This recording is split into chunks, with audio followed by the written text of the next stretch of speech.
The cameras were flashing. The champagne was flowing. At 11:45 p.m. on a Tuesday, Almira Sterling smiled for the paparazzi, her hand resting lightly on the arm of her billionaire husband, Andrew. She wore a custom Dior gown and a $10 million diamond necklace.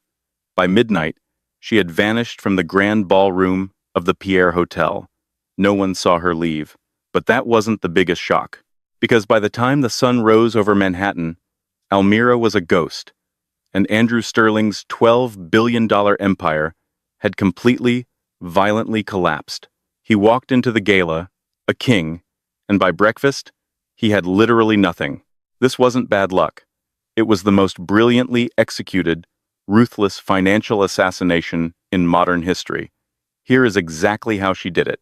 The 68th Annual Winter Charity Gala at the Pierre Hotel in New York City was the kind of event where billion-dollar mergers were whispered over plates of caviar. On the evening of November 14th, the grand ballroom was a sea of bespoke tuxedos and haute couture. At the center of gravity in this room was Andrew Sterling. Andrew was the CEO of Sterling Global Logistics, a titan of supply chain management and commercial real estate. He was 52, charismatic, heavily tanned, and entirely convinced of his own invincibility. Beside him stood his wife of 12 years, Almira. Almira was not a trophy wife, plucked from a fashion runway, though she had the striking, icy elegance to pass for one. Born Almira Hayes, she was the quiet heir to a centuries-old New England textile fortune. Where Andrew was loud and expansive, Almira was observant and still. Society pages often called her the Ice Queen of Fifth Avenue, mistaking her natural reserve for aloofness. Andrew certainly made that mistake. For the last 5 years, he had treated her less like a partner and more like an expensive painting he occasionally remembered he owned. At 10:30 p.m., Andrew was holding court near the ice sculpture, bragging to a group of hedge fund managers about an upcoming acquisition of a European shipping fleet. "It's about leverage, gentlemen," Andrew laughed, swirling a glass of scotch. "You don't buy the company, you buy the debt, and you squeeze until they hand you the keys." Almira stood 2 feet away, her face a perfect, placid mask. She wore a midnight blue silk gown, and around her neck rested the tears of the Atlantic, a cascade of flawless blue diamonds. Andrew had bought her for their anniversary. It was a very public, $10 million apology for a very private indiscretion. At 11:15 p.m., Andrew's phone buzzed. Almira noticed the subtle shift in his posture. He glanced at the screen, a smirk briefly playing on his lips before he pocketed it. Almira knew exactly who the text was from. It was Victoria Price, a 30-something contemporary art dealer who had been operating as Andrew's mistress for the past 14 months. Andrew thought he was being terribly clever. He had even set Victoria up in a $6 million loft in Tribeca, paying the mortgage through a shell company called Blue Horizon Ventures. "Darling," Andrew leaned in, his breath heavy with alcohol. "I need to take a call from the Tokyo office. The time difference, you know. Mingle with the Rothschilds. I'll be back in 20. Take your time, Andrew," Almira said, her voice soft, almost a whisper. "I'm not going anywhere." He kissed her cheek, completely oblivious to the coldness of her skin, and slipped out toward the terrace. At 11:42 p.m., Almira excused herself from a conversation with a senator's wife. She walked toward the ladies' powder room in the east wing of the hotel. A security camera caught her walking down the carpeted hallway at exactly 11:45 p.m. She did not look panicked. She did not look rushed. She looked completely at peace. She turned the corner out of the camera's view, and that was the last time the high society of New York ever laid eyes on Almira Sterling. By 1 a.m., the gala was thinning out. Andrew had finished his Tokyo call, which had actually been a heated, hushed argument with Victoria about her demands to accompany him to Street Bart's for the holidays, and returned to the ballroom. He couldn't find Almira. Annoyed, he checked his phone. No messages. He asked the coat check, the valets, and even cornered Thomas, the head of their private security detail. "Mrs. Sterling's car is still here, sir. Thomas reported, tapping his earpiece. We haven't seen her exit through the front or the loading docks. Andrew huffed, embarrassed that his wife had seemingly wandered off. She probably got a migraine and took a cab back to the penthouse. You know how she gets with crowds. Bring the car around. When Andrew arrived at their 12,000 square foot penthouse, overlooking Central Park, the lights were off. The apartment was dead silent. He walked into the master suite, expecting to find Almira asleep. The bed was perfectly made. Frowning, Andrew turned on the light. On the velvet chaise, lounge at the foot of the bed, sat a simple, beige envelope. Next to it, resting on a velvet tray, was the $10 million Tears of the Atlantic diamond choker. Andrew felt a sudden, sharp spike of irritation. Drama, he thought. She found out about Victoria, and she's trying to make a point. He tore open the envelope. There was no letter inside, no emotional goodbye, no demands. There was only a single printed sheet of paper showing a wire transfer confirmation. The logo at the top belonged to First Republic Bank of Geneva. The account numbers were partially redacted, but Andrew recognized the routing codes immediately. It was the holding account for Sterling Global's primary cash reserves. The amount transferred out was exactly $840 million. The balance at the bottom read, $0.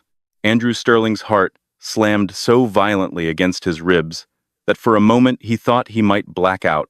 The paper slipped from his fingers and fluttered to the marble floor like a dying bird. "Thomas!" he screamed, his voice cracking, raw with panic as it ricocheted through the cavernous bedroom. "Get in here, now!"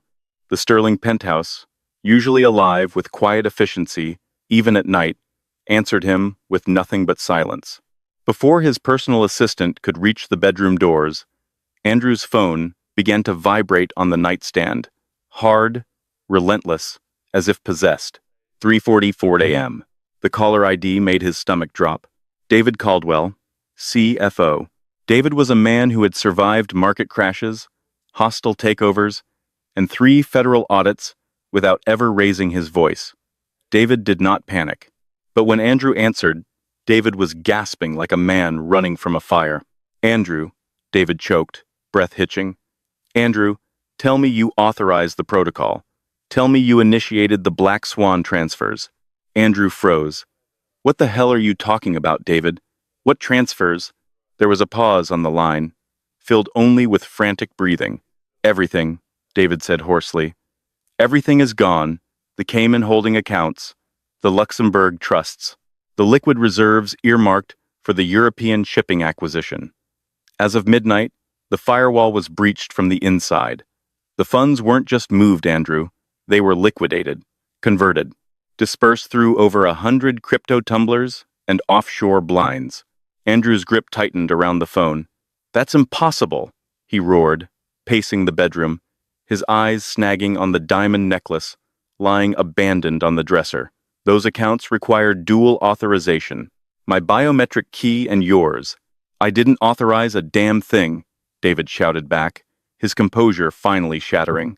"The system logs show secondary approval came from a legacy trust." Andrew stopped dead. The Hayes Family Trust. The words hit him harder than any accusation ever had.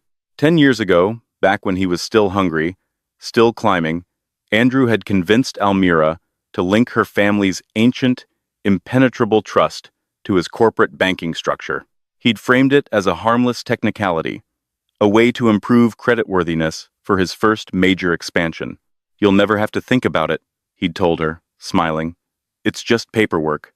He had assumed she'd forgotten, assumed she wouldn't understand it anyway, assumed that the quiet woman he married was decorative, not dangerous. "David," Andrew whispered, his throat bone dry. "Where is the money?" "I don't know," David said, his voice breaking, "but it gets worse. 5 minutes ago, the SEC contacted me. Someone dumped 3 terabytes of our internal emails, unredacted ledgers, and shell company maps onto a public server. They CC'd the Department of Justice." The room tilted. The unredacted ledgers, the ones that proved Sterling Global Logistics wasn't just aggressively leveraged, but fundamentally fraudulent. Real estate assets inflated by circular ownership. Debts hidden in offshore ghosts. A Ponzi structure dressed up in bespoke suits and champagne. By 4 a.m., Andrew Sterling, a man worth $12 billion on paper, was functionally bankrupt, and by sunrise, he would be a criminal suspect. Somewhere in Manhattan, Almira Sterling was already gone. To understand how Almira pulled off the impossible, you have to rewind 14 months. Almira had never been oblivious. You don't grow up in old money without learning how to read a room, and you don't survive a marriage to a narcissist without learning how to read between the lines. She noticed the changes long before Andrew realized he was being watched. The way his phone never left his hand, the late-night Tokyo calls, the unexplained expenses buried inside shell companies she technically co-owned. Andrew mistook her silence for ignorance. It was actually calculation. Almira didn't confront him when she confirmed the affair. She didn't cry, she didn't rage, she simply adjusted her timeline. The first thing she did was remember who she was before she became Mrs. Sterling. Born Almira Hayes, she was raised in a family where wealth wasn't flashy, it was strategic. The Hayes fortune had survived wars, depressions, and political upheavals because it was built on two principles: diversification and discretion. Almira quietly reconnected with the trustees of her family's legacy fund, men who remembered her as a sharp child, who asked unsettlingly precise questions. She didn't accuse Andrew, she didn't explain her marriage. She simply asked one question. If I needed to legally regain full operational control of the trust, she said calmly, how long would it take? The answer, 90 days. 90 days to dismantle a man who believed himself untouchable. Over the next year, Almira became invisible by design. She let Andrew underestimate her, let him believe the necklace had worked, let him believe she was distracted by galas and gowns. In reality, she was learning. She learned the internal architecture of Sterling Global Logistics, learned which subsidiaries were load-bearing and which were cosmetic, learned that the company's liquidity was an illusion, propped up by trust-linked credit lines. Her trust, she documented everything. Every affair payment, every fraudulent email, every offshore shuffle. She waited until the European acquisition reached its final funding stage, when liquidity was most concentrated, when leverage was fatal. And then she set the clock. The gala was not coincidence. It was cover. At exactly midnight, Almira initiated the Black Swan Protocol, an emergency liquidation framework originally designed to protect her family's assets in the event of global collapse. The system recognized her instantly. Biometric authorization, legacy override, no alarms. The money vanished, not stolen, but legally reclaimed. Then came phase 2, the data drop. Sterling Global Logistics had operated under the assumption that complexity was protection. Almira understood that transparency was more dangerous. She released everything at once, before lawyers could contain it, before spin could form. By the time Andrew was screaming into his phone, the world already knew. At 6:12 a.m., federal agents arrived at the penthouse. At 7:45 a.m., Sterling Global Logistics stock was suspended. At 9 a.m., Victoria Price's Tribeca loft was seized as evidence. Andrew sat alone on the edge of his bed, staring at the empty space where Almira's jewelry box used to be. For the first time in his life, no one was coming to save him. Almira Sterling no longer existed. Almira Hayes had come home. It started on a Tuesday in September. Almira was looking for an old tax document in Andrew's home office. She opened a drawer he usually kept locked, only to find he had absent-mindedly left the key in the mechanism. Inside wasn't a tax document, but a leather-bound journal. It wasn't a diary. It was a physical ledger. Andrew was paranoid about hackers, so he kept his most damning, illegal corporate maneuvers handwritten in a book. Almira spent 3 hours photographing every single page. When she had the pages analyzed by an independent forensic accountant, a brilliant, fiercely loyal college friend named Arthur Pendleton, the reality set in. Andrew wasn't just cheating the government. He was illegally siphoning money from Almira's ancestral family trust to cover margin calls when his risky bets failed. He was stealing from her family's legacy to fund his empire. That same week, she hired a private investigator who quickly delivered a thick file on Victoria Price, the Tribeca Loft, and the Blue Horizon Ventures shell company. A lesser woman would have confronted him. She would have filed for divorce, hired brutal lawyers, and fought for half. But Almira knew Andrew's lawyers. They would drag it out for a decade. They would bleed her dry in court, hide the assets, and Andrew would walk away mildly bruised but victorious. Almira didn't want half. She wanted absolute destruction. She met Arthur Pendleton in a dingy diner in Queens, far away from the Michelin-starred restaurants where she was usually seen. "He's over-leveraged, Almira," Arthur said, sliding a thick manila folder across the Formica table.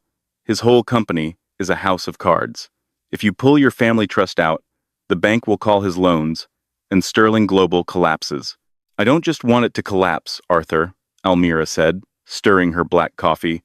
"I want him to feel what it's like to have the floor fall out from under him. I want the money he stole from me back, with interest, and I want him to go to prison." Arthur raised an eyebrow. "That requires a synchronized financial extraction. We'd have to bypass bank security, liquidating assets across 3 continents simultaneously, right before dumping his fraudulent books to the feds. If we're off by even 5 minutes, the banks freeze the accounts, and you go to jail for wire fraud." "Can you build the system?" Almira asked.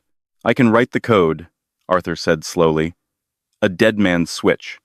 A localized server that triggers a cascade of automated transfers. But to bypass his biometric security, you need his fingerprint, and you need to physically plug a drive into his master terminal in the penthouse to install the back door." Over the next 12 months, Almira Sterling became a phantom in her own life. She continued to play the role of the quiet, obedient wife. She attended galas, hosted charity dinners, and smiled perfectly for the cameras. But in the shadows, she was meticulous. One evening, after Andrew had passed out from too much scotch, she gently pressed his right thumb onto a high-resolution silicone molding kit she had purchased online under a fake name.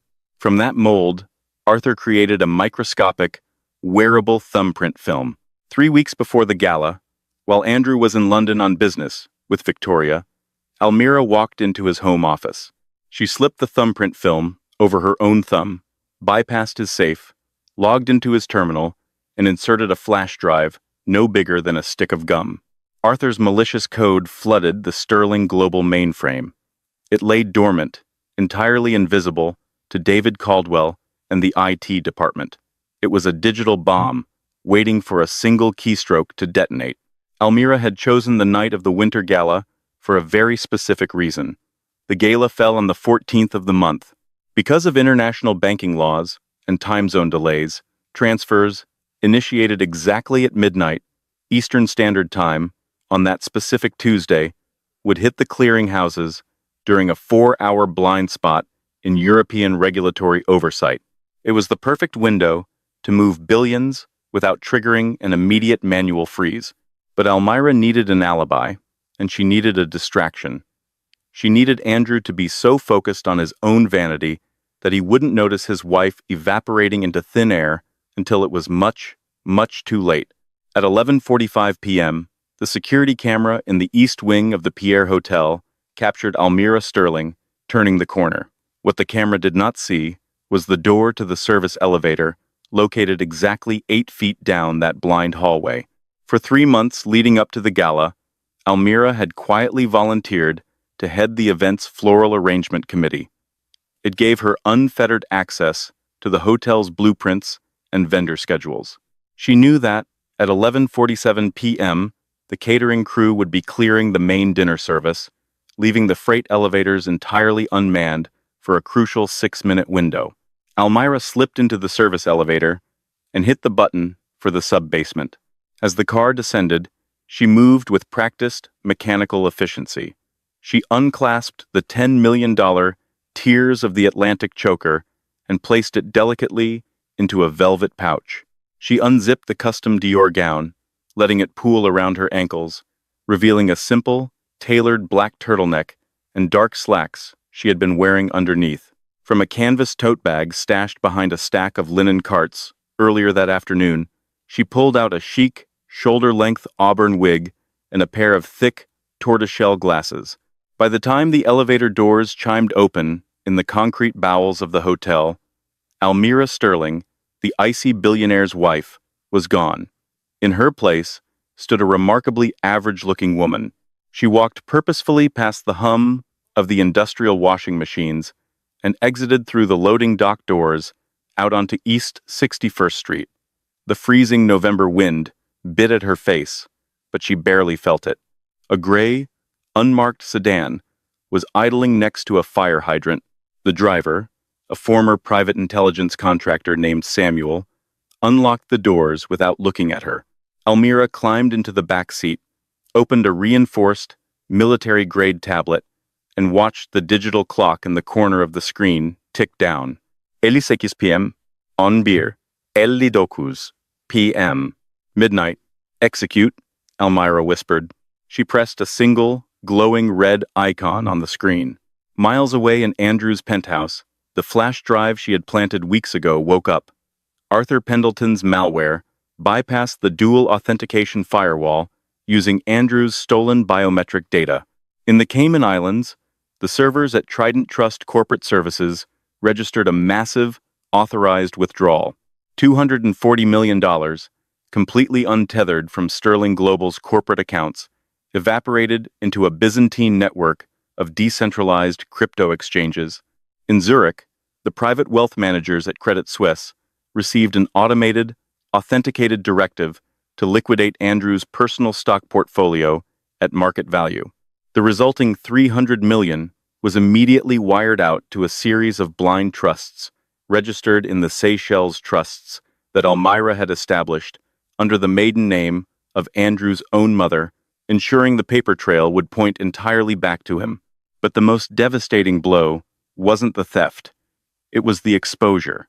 At 12:05 a.m., the malware executed its final command. It took the unredacted, authentic ledgers of Sterling Global Logistics, the ones proving Andrew had been inflating his commercial real estate values by 400% to secure fraudulent bank loans, and emailed them to the tip lines of the Securities and Exchange Commission, the FBI's white-collar crime division, and the financial editor of the Wall Street Journal. "It's done," Almira said, closing the tablet. "Take me to Teterboro." The gray sedan pulled away, blending seamlessly into the midnight traffic of Manhattan. By 6 a.m. on Wednesday, November 15th, the sun was just beginning to rise over the East River, casting a cold, gray light through the floor-to-ceiling windows of Andrew Sterling's penthouse. Andrew had not slept. He was sitting on the edge of his bed, his tuxedo shirt unbuttoned and stained with sweat. The diamond choker still sat on the velvet tray, mocking him. His CFO, David Caldwell, was pacing the Persian rug, aggressively biting his fingernails. "We have to call Harrison," David muttered, referring to Harrison Blake, the most ruthless corporate defense attorney in New York. "We have to get ahead of this. We tell them it was a cyber attack. We tell them Russian hackers breached the mainframe. Do you think the SEC cares about Russian hackers when they are reading my personal, handwritten ledger notes?" Andrew snapped, his voice hoarse. "Notes that detail exactly how we bypass the federal margin requirements? She didn't just rob me, David. She handed them the murder weapon." Andrew grabbed his phone and dialed Harrison Blake's private number. It rang 4 times before the lawyer answered, sounding wide awake and alarmingly cold. "Harrison, it's Andrew. I need you at the penthouse right now. We have a massive internal breach. My wife." "Andrew," Harrison interrupted, his tone devoid of its usual sycophantic warmth. "Turn on CNBC." Andrew grabbed the remote and flicked on the 80-inch television mounted on the wall. The breaking news banner at the bottom of the screen flashed in bright, violent red. Sterling Global Logistics, raided by FBI. CEO investigated for massive fraud.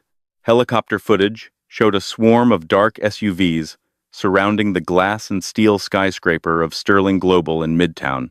Dozens of agents in navy blue windbreakers were already hauling cardboard boxes and computer servers out of the lobby. "They've been there since 5:30 a.m., Andrew," Harrison said through the phone.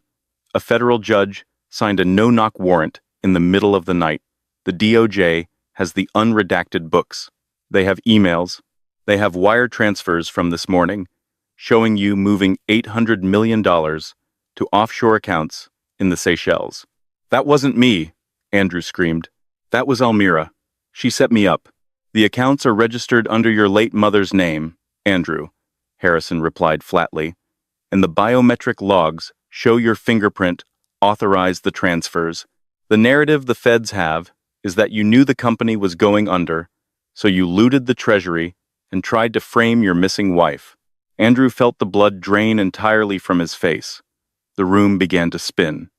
Almira hadn't just taken the money. She had framed him for his own financial assassination. "Harrison, you have to fix this. I'll pay you whatever you want. Double your retainer." There was a long, brutal silence on the other end of the line. "Andrew, as of 5:45 a.m., the federal government froze every single domestic and international account associated with your name, your company, and your holdings," Harrison said, his voice lowering. "You can't pay my retainer. You can't even buy a cup of coffee right now. I advise you not to speak to anyone without a public defender present. Goodbye, Andrew." The line went dead. Andrew dropped the phone. The $12 billion empire he had spent 3 decades building on lies, leverage, and ruthlessness had been dismantled in exactly 6 hours. Suddenly, a heavy, rhythmic pounding echoed from the front doors of the penthouse. "FBI, open the door. We have a warrant." David Caldwell whimpered and sank onto the edge of the sofa, putting his head in his hands. Andrew slowly stood up, looking one last time at the tears of the Atlantic resting on the bed. Almira had left it behind because she didn't need it. It was a parting gift, a down payment for his legal fees. As the front doors of the penthouse splintered open under the force of a battering ram, Andrew Sterling finally realized just how thoroughly he had underestimated the Ice Queen of Fifth Avenue. At 1:30 a.m., while the gala at the Pierre Hotel was just beginning to descend into a frantic search for the missing billionaire's wife, a gray sedan with tinted windows glided onto the private tarmac at Teterboro Airport. In the world of the ultra-wealthy, Teterboro is the gateway to the sky, a place where questions are rarely asked if the tail numbers are cleared and the fuel is paid for in advance. Almira sat in the back seat, her heart hammering a steady, rhythmic pulse against her ribs. She was no longer wearing the custom Dior gown. She had stripped it off in the service elevator of the hotel, leaving it in a heap like the skin of a shed snake. Now, she wore a simple, anonymous black tracksuit and a heavy wool coat. "We're clear for boarding, ma'am," the driver, Samuel, said without looking back. He was a man paid for his silence, a former intelligence contractor who specialized in disappearances for those who could afford his 7-figure retainer. Almira stepped out into the freezing New Jersey wind. Waiting on the runway was a Gulfstream G650. This wasn't a Sterling Global jet. It wasn't even a charter. It was a ghost plane.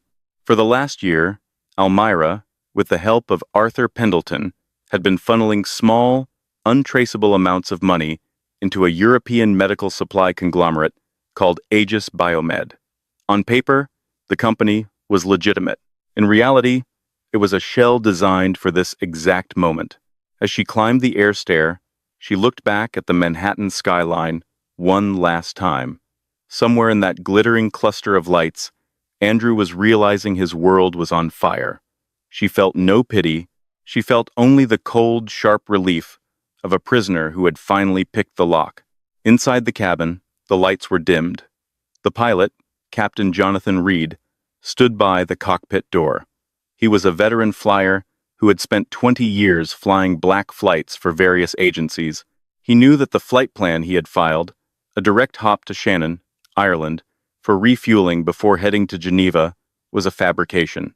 "Good evening, Miss Miller," Reed said, using the name on her new passport. Almira nodded and headed straight for the lavatory. This was the most critical phase of the evaporation. To the world, Almira Sterling was a tall, striking blonde with piercing blue eyes. To the cameras that would inevitably be tracking her, she had to become someone else entirely. She sat perfectly still before the small vanity mirror, the soft white bulbs casting a clinical, unforgiving light across her face. The room smelled faintly of adhesive, metal, and something antiseptic. Almira opened a professional-grade theatrical makeup kit, the kind used in film productions and covert operations, not department store counters. She began with the hair. From its silk-lined pouch, she removed a shoulder-length auburn wig, handcrafted and obscenely expensive. The fibers were engineered to replicate real human keratin, responding to light and motion with unsettling accuracy. She fitted it carefully, anchoring it to her scalp with practiced surgical precision. Every clip was locked, every edge sealed. There could be no slippage, no tells. Next, the eyes. Almira pinched a pair of dark brown contact lenses between her fingers and slid them into place. The icy blue that tabloids once obsessed over vanished instantly, replaced by something flat, unremarkable, forgettable. She blinked several times, letting the lenses settle. The woman in the mirror no longer looked capable of freezing a room with a glance. Then came the prosthetics. Using a medical-grade adhesive, she applied a thin nasal bridge, barely noticeable, but enough to subtly widen her nose and alter the proportions of her face. Geometry mattered. Facial recognition systems relied on angles and distances, not beauty. She followed with contouring, softening her jawline, dulling its sharpness, darkening her skin tone by 2 careful shades. The transformation was not dramatic. It was worse than that. It was believable. 10 minutes later, Almira studied her reflection. Almira Sterling was gone. In her place sat Catherine Miller, a 40-something Canadian researcher with forgettable features and the faint look of someone who blended into conference rooms and airport lounges without ever being remembered. She closed the makeup kit and reached into her bag. The passport felt solid in her hand. This was not a forgery bought in a back alley. It was the crown jewel of her preparation. Almira had not created a disguise. She had created a life. For 2 years, she had existed online as Catherine Miller. She had a legitimate Canadian bank account in Toronto, with a modest, carefully maintained balance. Her social media profiles went back 3 years, filled with AI-generated photographs of her new face standing before recognizable Canadian landmarks: Niagara Falls, Stanley Park, a snow-dusted street in Montreal. The images had metadata, timestamps, and casual captions that suggested a woman too boring to scrutinize. She had paid property taxes on a small, derelict cabin in Nova Scotia under this name. The structure barely stood, but that was the point. It anchored her existence to land, to records, to bureaucracy. Catherine Miller had receipts. Almira slid the passport back into her bag just as the engines of the Gulfstream began to roar. The jet shuddered, then surged forward, lifting into the night sky. Manhattan fell away beneath them, a grid of lights shrinking into insignificance. Once airborne, she opened a reinforced, military-grade laptop. The casing was matte black, unmarked. Inside, the screen glowed with cascading green text, Arthur's work. Code flowed like a living thing. "Are you there?" she typed into the encrypted channel. "I'm here." Arthur's response blinked back instantly. "Extraction is 90% complete. The Seychelles trusts are fully funded. The crypto tumblers have finished the first 3 laundering cycles. Andrew's personal accounts are at 0. Almira exhaled slowly, the vibration of the jet engines humming through her bones. "And Andrew?" she typed. Arthur didn't hesitate. "He's currently screaming at a public defender in a room that smells like floor wax." A faint, humorless smile touched her lips. "And the mistress?" "Victoria Price is performing exactly as predicted," Arthur replied. "She's terrified. I sent her the documentation. You prepared the proof that Andrew intended to frame her for the real estate fraud. She's at the FBI field office right now, handing over the hard drive you planted in her loft. She believes she's saving herself. Almira leaned back in her seat, closing her eyes briefly. Victoria had always been the weak point. Ambitious, yes, but fear ruled her. Almira had spent a year studying her patterns, her insecurities, her desperate need to survive at any cost. By convincing Victoria that Andrew planned to sacrifice her as a scapegoat, Almira had transformed his only remaining ally into his most lethal witness. She has no idea, Arthur continued, that she's the final nail in his coffin. No, Almira typed calmly. She wouldn't. There was a pause. One more thing, Arthur added. The tears of the Atlantic necklace. Why did you leave it on the bed? That was $10 million in liquid asset. Almira opened her eyes and stared out the small oval window at the endless black sky. Because, she typed, I didn't need it. She could have taken the necklace, sold it, vanished with it, like everyone expected. But leaving it behind had been deliberate. The necklace was not an asset, it was a symbol.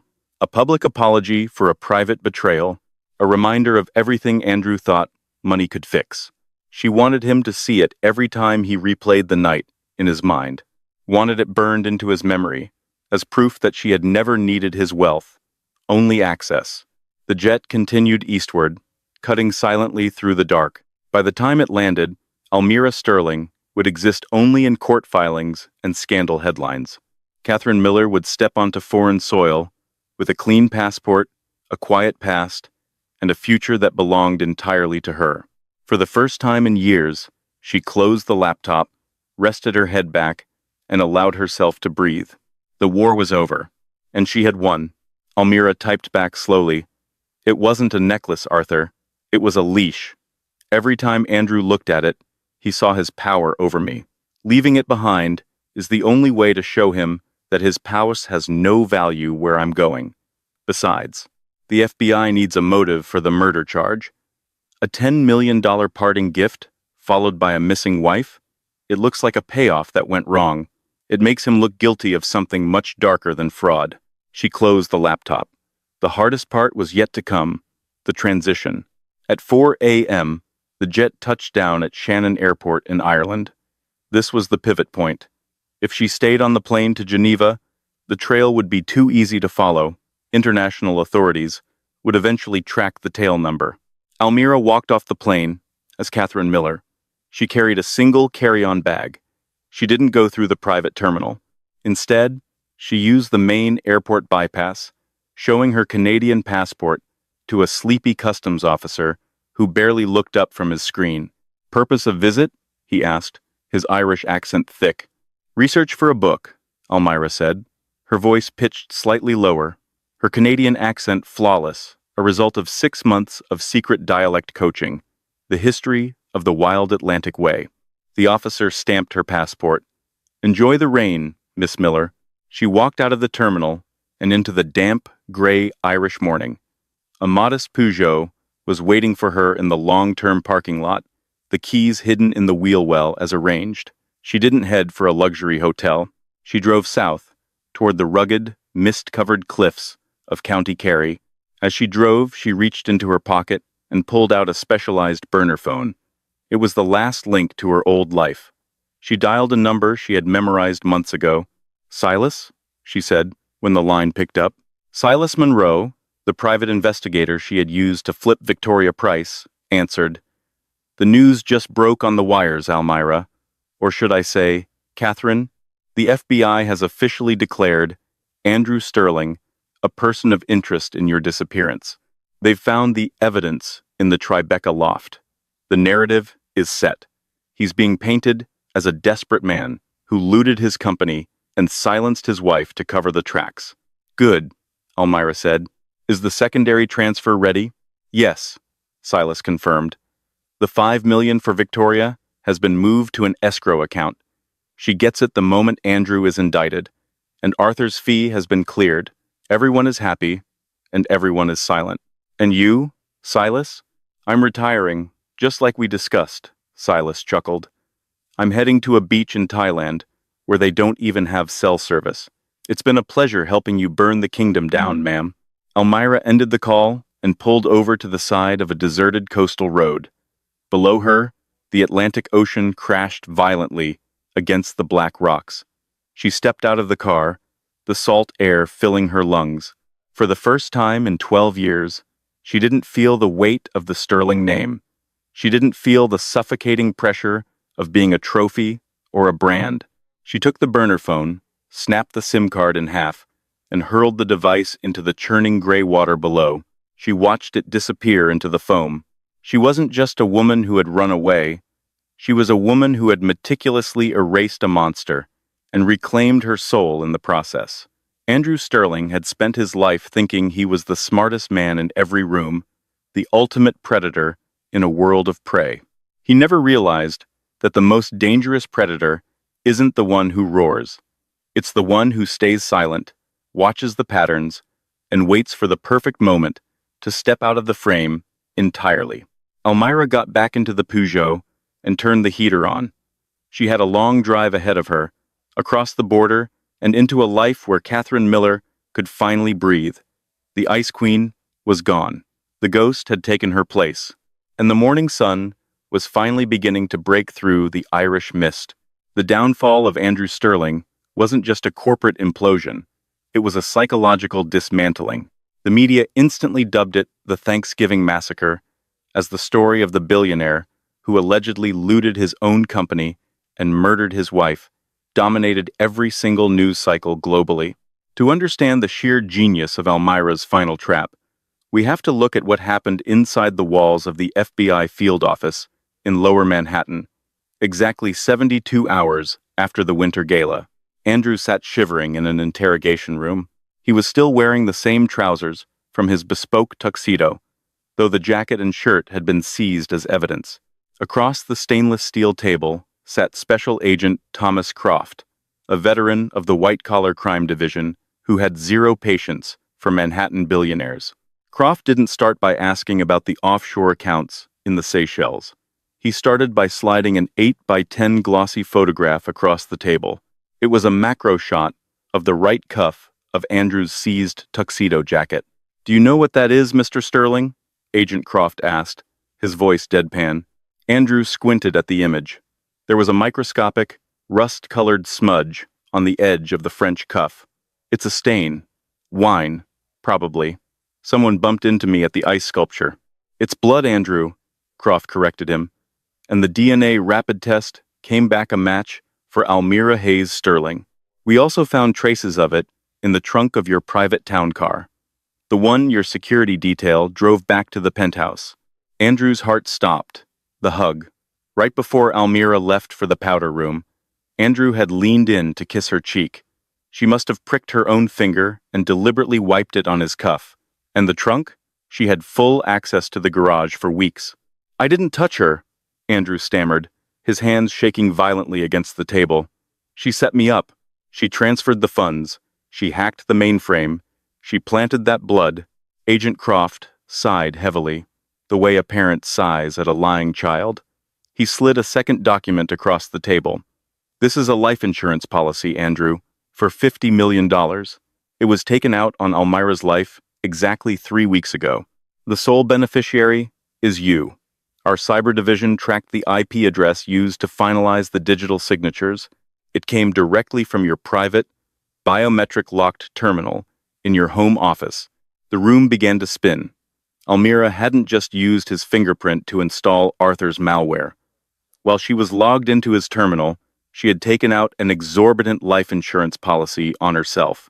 "Here is the narrative, Mr. Sterling." Croft leaned forward, planting his hands on the table. "You knew Sterling Global Logistics was severely over-leveraged. You knew the margin calls were coming. So, you authorized the transfer of $800 million to offshore trusts in the Seychelles trusts, registered under your dead mother's name. But you needed more liquidity to cover your tracks, and you needed a scapegoat.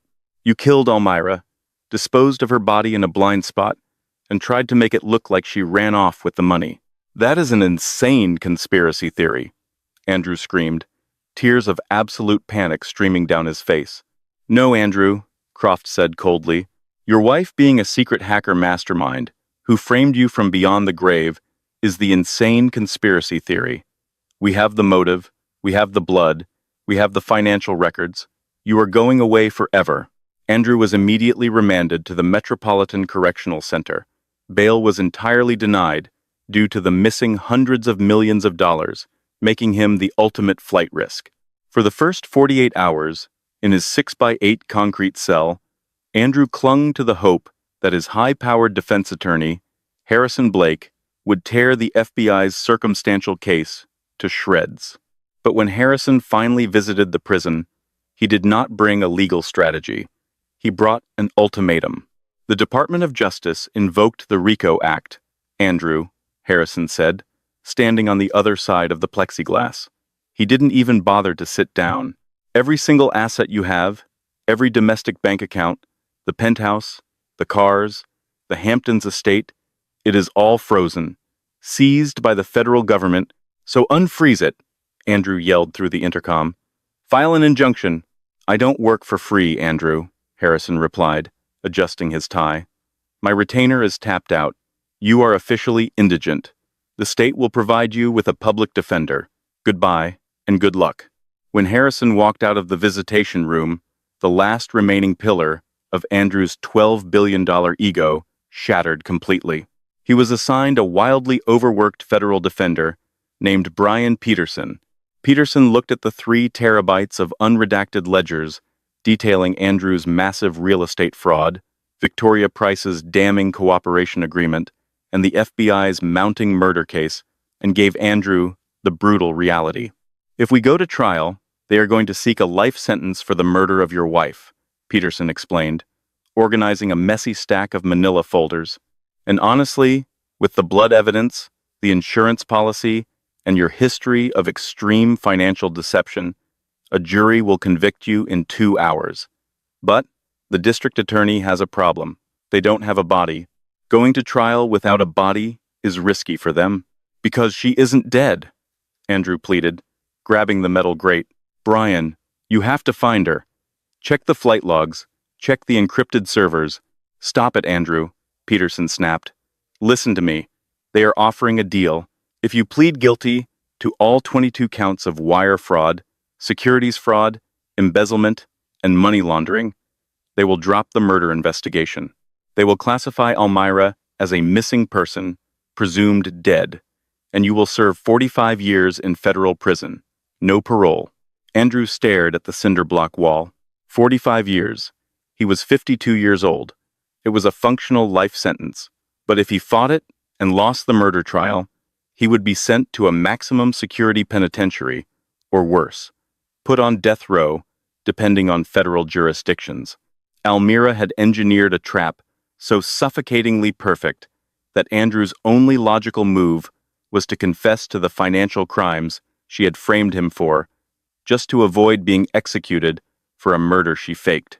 She had weaponized his own arrogance, and then she had weaponized the United States justice system.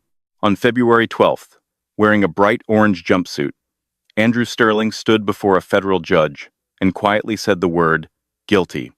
He was sentenced to 45 years and transferred to FCI Otisville.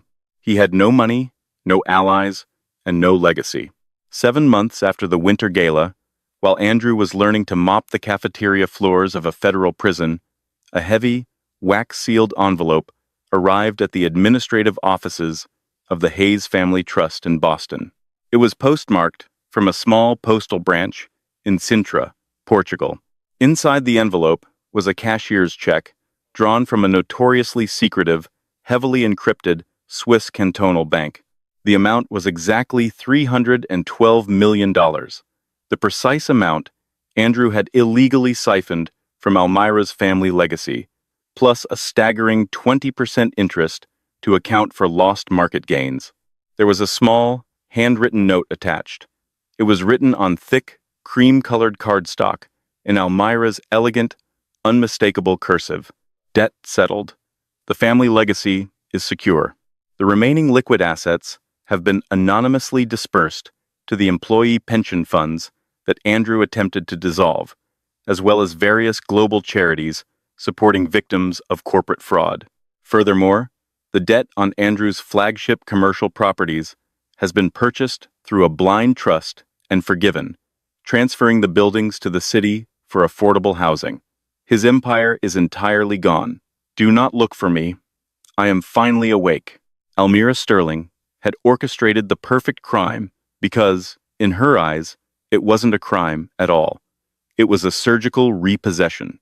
She used Arthur Pendleton's brilliant malware to systematically dismantle the fraudulent empire Andrew had built on her family's dime. She didn't just steal his money, she erased his name from the Manhattan skyline. Thousands of miles away, in a secluded, sun-drenched villa overlooking the rugged coastline of Portugal, a woman named Catherine Miller sat on a terracotta terrace. Her auburn hair caught the ocean breeze.